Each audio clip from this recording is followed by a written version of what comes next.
증산제일교회 성도 여러분 안녕하세요. 엄명숙 목사입니다. 이번 주 수요 성경 공부는 시편 90편 1절에서 12절 말씀으로 함께 나누도록 하겠습니다. 하나님의 말씀을 함께 읽겠습니다. 주여 주는 대대에 우리의 거처가 되셨나이다. 산이 생기기 전 땅과 세계도 주께서 조성하시기 전 곧 영원부터 영원까지 주는 하나님이시니이다. 주께서 사람을 티끌로 돌아가게 하시고 말씀하시기를 너희 인생들은 돌아가라 하셨사오니 주의 목전에는 천년이 지나간 어제 같으며 밤의 한순간 같을 뿐임이니이다. 주께서 그들을 홍수처럼 쓸어 가시나이다. 그들은 잠깐 자는 것 같으며 아침에 돋는 풀 같으니이다. 풀은 아침에 꽃이 피어 자라다가 저녁에는 시들어 마르나이다. 우리는 주의 노에 소멸되며 주의 분내심에 놀라나이다. 주께서 우리의 죄악을 주의 앞에 놓으시며 우리의 은밀한 죄를 주의 얼굴빛 가운데 두셨사오니 우리의 모든 날이 주의 분노 중에 지나가며 우리의 평생이 순식간에 다하였나이다. 우리의 연수가 70이요 강건하면 80이라도 그 연수의 자랑은 수고와 슬픔뿐이요 신속히 가니 우리가 날아가나이다. 누가 주의 노여움의 능력을 알며 누가 주의 진노의 두려움을 알리까? 우리에게 우리날 계수함을 가르치사 지혜로운 마음을 얻게 하소서. 코로나 바이러스는 12월 말경 중국 우한에서 시작되었습니다. 사람과 사람을 통해서 급속하게 전염되었고 우리나라는 물론 전 세계로 퍼지게 되었습니다. 급기야 WHO는 국제적 비상사태를 선포하기에 이르렀지요. 코로나 바이러스의 데이터 정보를 보면 4월 30일 기준으로 세계적으로 22만 7,638명, 우리나라는 247명의 사망자가 발생하였습니다. 코로나 바이러스로 인해서 감염의 위험으로부터 더 나아가 죽음의 위협으로부터 우리는 자유롭지 못했습니다. 지금 현재는 확진자의 확산이 진정되고 있지만 코로나 바이러스의 후폭풍이 더 무섭다라는 소식을 접하게 됩니다. 코로나 바이러스로 인해서 생활 구조가 달라지는 것은 물론이고 경제의 불황이 더 급격해질 것이라는 우려의 목소리도 들립니다. 우리가 역사적으로 볼 때 전염병으로 인해서 한 사회가 무너지고 새로운 역사가 만들어지는 것도 우리가 볼 수 있습니다. 특히 중세 유럽의 흑사병은 세계사를 바꾼 대재앙이었습니다. 이것은 화가 피터 브리겔의 죽음의 승리입니다. 이 그림은 13세기, 14세기 중세 유럽 인구의 3분의 1을 사망케 했던 전염병의 역사를 합폭에 담아놓고 있습니다. 유럽의 흑사병의 시작은 중국 또는 중앙아시아 지역으로 보고 있습니다. 흑사병은 중국과 중앙아시아의 풍토병으로 알려져 있는데 유럽으로 확산된 원인을 세 가지로 보고 있습니다. 첫째는 몽골군이 유럽을 침략할 때에 흑사병에 사망한 시신을 도시 성벽 너머로 던져 넣어 흑사병이 확산된 것으로 보고 있고, 두 번째는 아시아와 유럽이 실크로드를 통해서 무역을 하면서 왕래하던 상인들에 의한 것으로 보고 있습니다.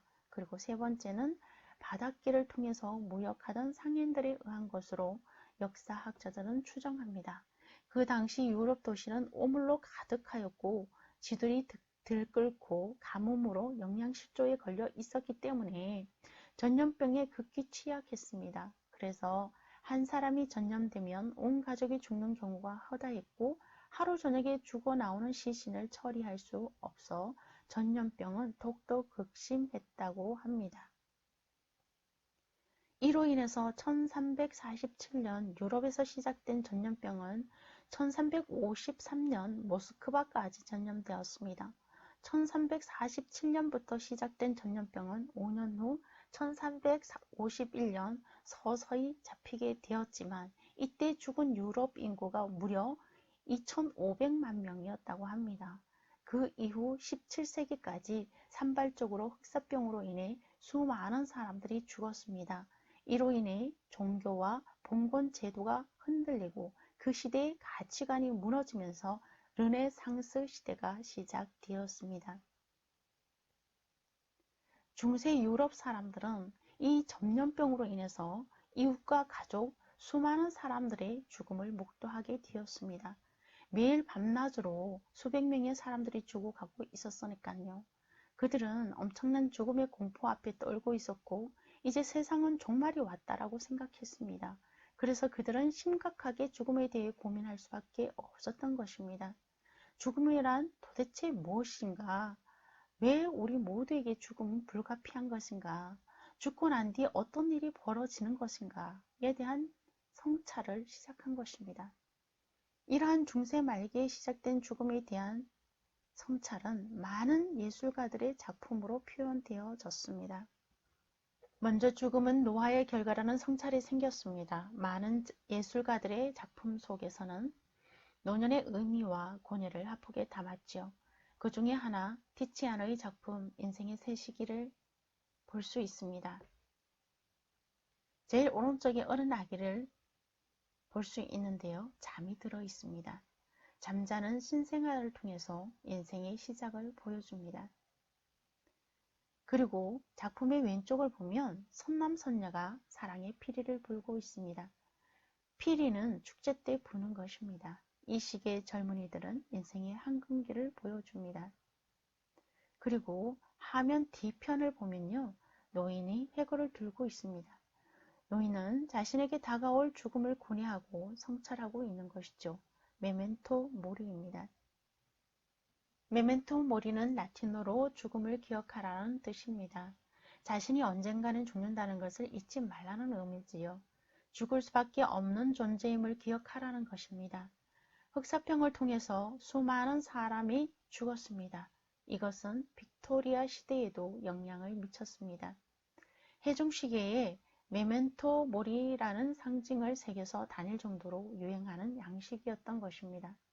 성경에서는 시편 90편 12절에 죽을 날이 있음을 기억하여 지혜로운 마음을 얻게 해달라고 시편 기자는 말하고 있습니다. 시편 90편 12절 우리에게 우리날 계수함을 가르치사 지혜로운 마음을 얻게 하소서. 우리는 코로나 바이러스의 영향 아래에서 예방수칙을 여전히 지키고 있습니다. 전염병과 죽음으로부터 우리 자신을 지키기 위한 예방수칙이 있는 것처럼 우리 자신의 신앙을 지켜나가기 위한 예방수칙은 메멘토 모리입니다.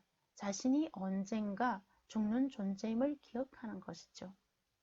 코로나 바이러스로부터 우리 자신을 지키기 위해 손을 자주 씻고 마스크를 착용하고 거리 두기를 하는 등의 예방수칙을 지키는 지혜가 필요하듯이 신앙을 지키기 위한 예방수칙을 시편 90편 1절에서 12절 말씀을 통해서 우리는 찾아보려고 합니다. 먼저 시편 90편 배경을 살펴보면 이러합니다. 이스라엘 민족은 애굽에서 400년 동안 노예 생활을 합니다. 그들은 무거운 노역과 민족의 차별과 억압 속에 고통당하고 있었습니다. 그때 하나님은 이스라엘의 고통의 소리를 들으셨습니다. 그리고 하나님은 모세를 이스라엘의 지도자로 세우시고 애굽의 왕 바로에게 보내십니다. 모세는 하나님의 말씀을 바로 왕에게 전달합니다. 하나님을 섬기도록 이스라엘 백성을 보내라는 것입니다. 그러나 바로 왕은 마음을 완강하게 하여 거절합니다. 10가지 재앙이 쏟아졌습니다.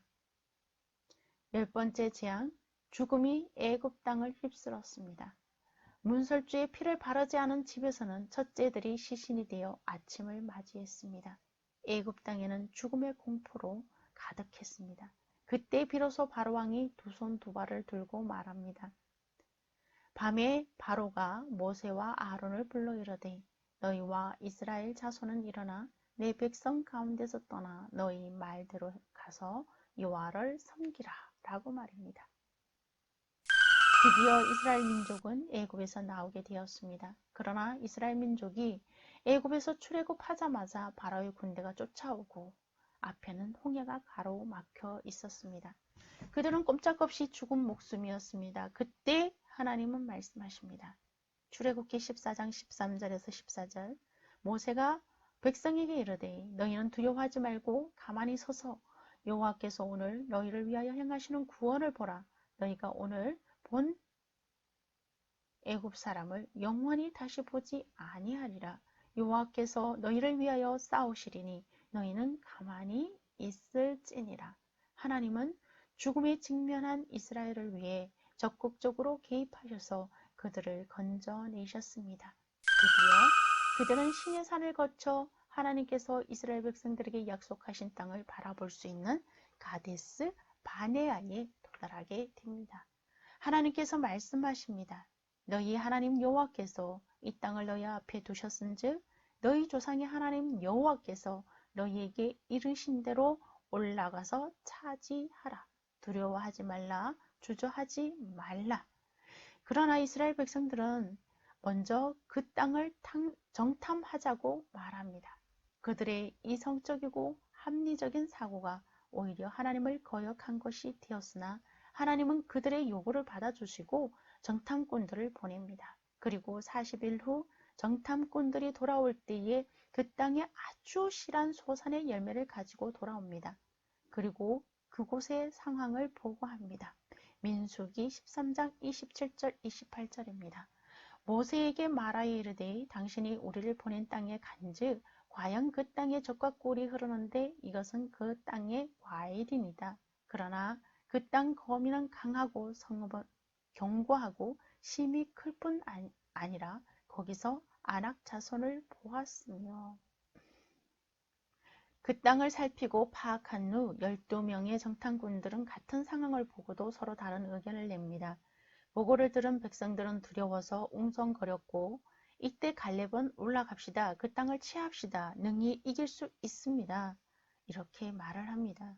그러나 10명의 정탐꾼들은 우리가 우리 자신을 보더라도 메뚜기 같은데 그 땅에 거주하는 사람들은 강하고 신장이 장대합니다. 우리는 이길 수 없습니다. 우리가 애굽에서나 광야에서 죽었더라면 좋았을 것입니다. 애굽으로 돌아가는 게 낫겠습니다. 라고 말합니다. 그리하여 이스라엘 백성들은 밤새도록 통곡하였고 모세와 아론을 원망합니다. 그때 하나님의 영광이 나타났습니다. 하나님을 멸시하고 믿지 않는 이스라엘 백성을 멸하길 원하셨습니다. 그때 모세는 그들을 용서해 주시도록 하나님께 간절하게 기도합니다. 하나님은 모세의 기도를 들으시고 그들을 용서해 주셨습니다. 그러나 하나님을 멸시하고 10번이나 하나님을 시험하고 하나님의 목소리를 청종하지 아니한 이스라엘은 광야에서 죽고 약속의 땅을 결코 보지 못할 것이다 라는 말씀을 받았습니다. 이러한 상황의 배경을 두고 있는 것이 시편 90편입니다. 출애굽하여서 죽음의 사선을 넘나들었던 전우와 같은 이스라엘 백성이 완전히 멸절될 상황에서 모세는 피토하는 심정으로 기도했습니다. 그리고 용서를 받았습니다. 그러나 이스라엘은 결국 약속의 땅에 들어가지 못하고 광야에서 모두 죽게 될 결과를 얻게 된 상황입니다.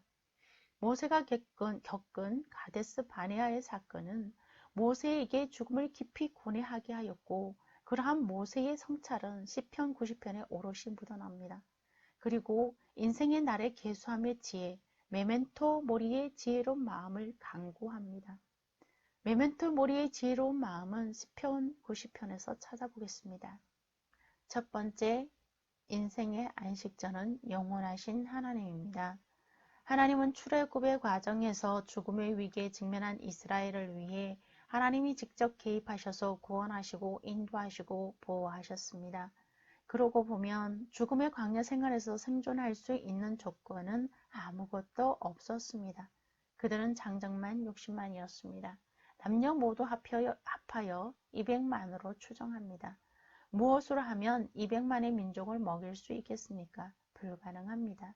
이스라엘이 그 죽음의 광야에서 살아남을 수 있었던 것은 오직 안식처가 되신 하나님 때문이었습니다. 하나님은 불기둥과 구름기둥을 통하여 그들을 보호하시고 만나와 메추라기로 먹이셨습니다. 반석에서 물을 내어 먹이셨습니다. 그들의 안식처가 되셔서 그들을 인도하신 것입니다. 그러나 하나님을 피난처로 삼으면서도 이스라엘은 하나님의 말씀을 청종하지 않고 마음과 감정과 선택이 하나님을 떠났습니다. 그렇지만 영원하신 하나님은 여전히 변함이 없으셨습니다. 그러기에 하나님은 인생의 안식초로는 최적의 조건을 가지신 분이십니다. 우리의 인생은 죄의 본성을 가지고 태어나 결국 하나님으로부터 죽음의 심판을 받을 수밖에 없습니다. 하나님은 죄로 인해서 죽음에 직면한 우리에게 직접 개입하여 들어오셨습니다. 하나님은 우리를 죽음으로부터 보호하기 위해 하나님 자신을 기꺼이 우리에게 안식처로 내어주신 것입니다. 그 근거가 무엇일까요? 예수님은 십자가에서 죽으심으로 우리 대신 죄를 짊어지셨습니다. 그렇지만 부활하심으로 죄와 죽음을 이기시고 영원한 생명의 안식처가 되어 주셨습니다. 예수님을 믿음으로 우리는 우리가 직면할 죽음의 위험에서 보호를 받고 생명의 안식을 얻을 수 있습니다.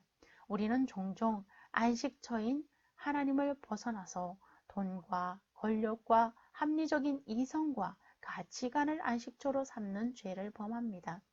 10명의 정탐꾼들처럼 말입니다. 그러나 하나님은 한 번도 우리로부터 하나님 자신의 안식처를 빼신 적이 없습니다. 앞으로도 영원토록 변치 아니하실 것입니다. 그래서 언젠가 죽음을 맞이할 인생이지만 우리는 안심할 수가 있는 것입니다. 하나님은 영원하시고 변치 않으신 분이십니다. 두 번째 우리가 얻을 지혜는 죽음은 주권적인 하나님의 선한 뜻이라는 것입니다. 조나단 에드워드는 18세의 딸이 죽는 것을 목격해야만 했습니다. 자식을 가슴에 묻은 조나단 에드워즈는 거룩하고 주권적인 하나님의 기쁘신 뜻이다 라고 고백합니다.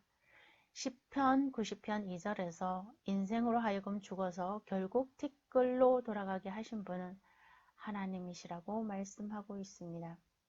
죽음을 허락하신 것은 하나님이라는 것입니다.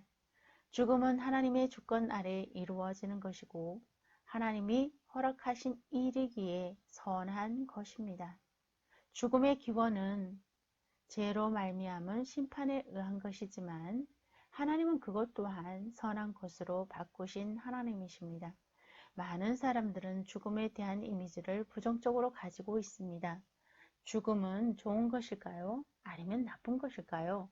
여러분은 어떻게 생각하십니까? 하나님께서 행하시는 모든 것은 선한 것입니다. 그것이 우리가 생각하기에 좋은 것이든지 나쁜 것이든지 우리가 판단하기에 옳은 것이든지 아니든지 간에 말입니다. 우리의 인생이 죽어 돌아가는 것이 하나님의 뜻이라고 말하고 있습니다. 이것이 하나님의 선입니다. 죽음을 하나님 안에서 선한 것임을 인정하고 받아들이는 것이 지혜로운 마음입니다. 세 번째, 메멘토 모리를 통해서 얻게 될 지혜는 인간의 유한성입니다. 많은 사람들은 영원히 살 것처럼 오늘을 살아갑니다. 진시황은 불로장생을 꿈꾸었던 역사적 인물입니다. 이것은 진시황만의 모습만은 아니죠. 많은 사람들이 죽는다는 것을 관념적으로는 잘 알고 있습니다. 그러나 사람들은 다른 사람의 죽음을 경험하면서도 자신의 죽음으로는 보지 않거나 회피합니다. 그러나 죽음을 직시하고 하나님이 인생을 제한하신 것을 인정하고 자신의 죽음으로 받아들이는 사람들은 오늘 어떻게 살아야 하는지 매 순간 의미 있는 삶을 통찰하는 지혜를 얻게 됩니다. 우리에게 주어진 인생은 길 것 같으나 한순간에 지나가고 마치 물이 순식간에 범람하는 홍수 때처럼 순식간에 죽음을 맞이하는 유한한 인생을 삽니다. 우리의 인생은 아침에 꽃이 피어 영원할 것 같지만 저녁에 시들어버리는 꽃처럼 언젠가는 죽을 인생을 삽니다. 때문에 매 순간 마지막처럼 최선을 다해 살아내는 지혜의 마음을 얻게 되는 것이지요. 넷째, 죽음은 하나님을 대면하여 서는 사건이라는 것을 알고 사는 동안 하나님께 집중할 줄 아는 지혜를 얻습니다. 우리는 죽음을 통해서 하나님을 대면하게 될 것입니다. 하나님 앞에 서게 될 때에 우리가 살아온 모든 것이 드러나질 것입니다. 우리가 사는 인생 동안 어떻게 살았는지, 우리의 신앙이 낱낱이 드러나게 될 것입니다. 죽어서 하나님을 대면하여 설 때에 우리의 은밀한 죄가 하나님의 얼굴빛에 모두 드러나고 하나님 안에서 선한 일들 또한 모두 드러날 것입니다.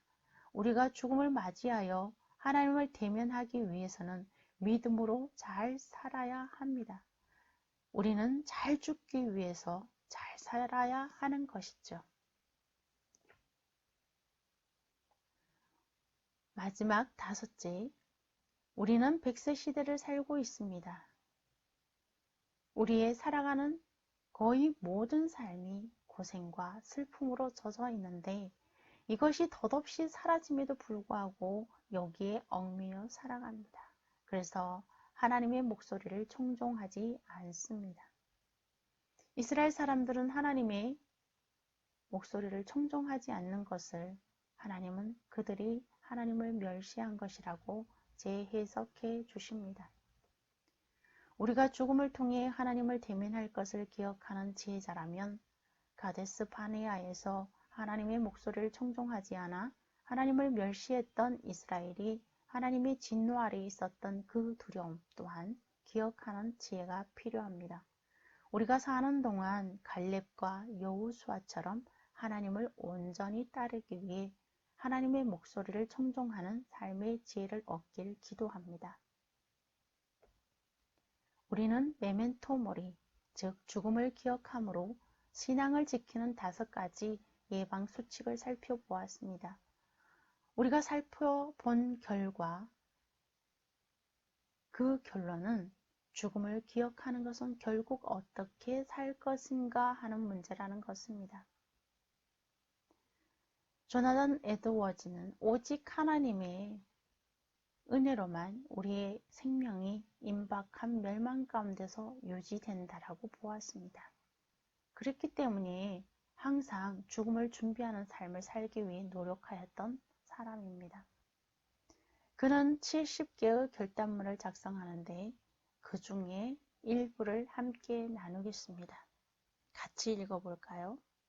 나의 인생 동안 하나님의 영광과 나 자신의 행복과 유익과 기쁨에 세상에 도움이 되는 것이면 무엇이든지 하자. 6. 내가 살아있는 동안 힘껏 살자. 7. 만일 내 생애의 최후 순간이라고 가정했을 때 하기가 꺼려지는 것이면 절대로 하지 말자. 9. 매사에 나의 죽음과 죽고 난 뒤에 무슨 일이 일어날지에 대해서 많이 생각하자. 17. 내가 죽게 되었을 때 그 일을 했었으면 좋았을 텐데 하고 바라는 것처럼 그렇게 살자. 19. 마지막 나팔 소리를 듣기 전 제후에 1시간도 남지 않았을 때라고 가정하고 그때 하기가 꺼려지는 것은 절대 하지 말자. 43. 오늘부터 죽을 때까지 내 인생이 나의 것인 양 행동하지 말고 전적으로 그리고 완전히 하나님의 것인 양 행동하자. 48. 내가 임종의 순간에 이 문제에 대해서 회개할 무관심의 죄를 조금도 짓지 않도록 하기 위해서 지속적으로 아주 세밀하고도 부지런하게 그리고 가장 엄격하게 내 영혼의 상태를 조사하도록 하자. 50. 내가 내세에 들어갔을 때 그렇게 한 것이 최선이었고 가장 지혜로운 것이었다고 판단하게 될 것처럼 그렇게 행동하도록 하자. 51. 죽을 때 내가 뒤를 돌아보면서 이런 일을 했으면 좋았을 텐데 하고 생각하는 것처럼 모든 면에서 그렇게 하자. 52. 내가 노인이 되었다고 가정했을 때 그때 가서 내가 이런 일을 했으면 좋았을 텐데 하고 생각되는 바로 그런 일들을 하자. 55. 이미 천국의 행복과 지옥의 고통을 맛본 사람처럼 행동하도록 최선을 다하자. 마지막으로 세월에서 아들을 잃은 고 최송호 군의 아버지 육성을 들려드리려고 합니다. 세월호 고 최송호 군의 아버지는 외국에서 사업을 하였기 때문에 아들과 함께 시간을 갖지 못하다가 다가오는 방학이 되면 아들과 자신이 일하는 곳에 가서 추억을 쌓아보리라 계획하고 있었다고 합니다. 그런데 아들은 즐겁게 놀다가 돌아오리라는 기대를 가지고 세월호에 올랐지만 돌아올 수 없는 길을 떠나고 말았습니다. 2학년 4반 최성호 아빠입니다. 엄마고요. 9반 예지 엄마 예지 아빠고요. 여러분한테 그냥 부탁 한마디만 드리고 싶어서 올라왔습니다. 옆에 계신 가족하고요. 아들하고 딸하고 아버지하고 어머니 줄 수 있는 사랑 다 주시기 바랍니다. 말할 수 있을 때 다 주시기 바라고요. 말을 하지 못하니까 너무 아픕니다. 사랑한다고, 우리 아들 사랑한다고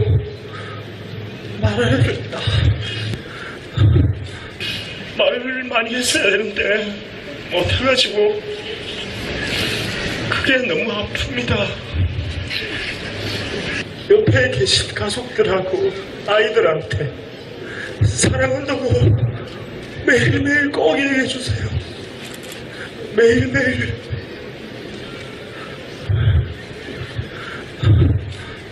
죽기 전에 후회하는 것들 중 하나는 사랑하는 사람에게 사랑한다고 하지 못한 말이라고 합니다.